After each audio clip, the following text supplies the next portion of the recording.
মুমতাজুলকে বলছি পরিষ্কার করে, মুমতাজুলকে বলছি আগে হারাম খাওয়া বন্ধ করো তুমি। মুমতাজুল, তোমার লেকচার আমি সহ্য করব না। তোমার লেকচার বেলডাঙ্গায় বেগুনবাড়িতে মেরে গেছো, এরপরে আসবা তুমি বেলডাঙ্গা মুর্শিদাবাদে কোথাও জালসা করতে, সেদিন তোমার সাথে আমি বোঝাপড়া করব।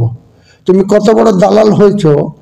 তুমি ইউটিউবার চালাও, ইউটিউবারদের পয়সা হারাম, লটারির পয়সা হারাম, তুমি আবার বড় বড় লেকচার মারছো। তুমি কোরআনের বিজ্ঞ ব্যক্তি হয়েছ, টাকা নিয়ে বক্তব্য দিতে এলে সেটাও তো হারাম। 100 বার আমরা তো বলছি রাজনীতির ভাষণ দিতে যাই, কারোর সাথে টাকা নিয়ে করতে যাই না।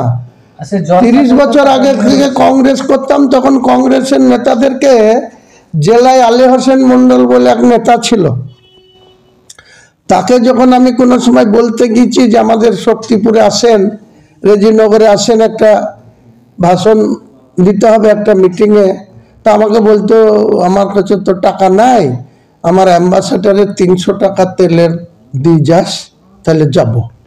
আমি কারোর সাথে 300 টাকা নিয়ে, তোমার মতন 15,000 টাকা অ্যাডভান্স নিয়ে বক্তৃতা করতে যাই না বন্ধু।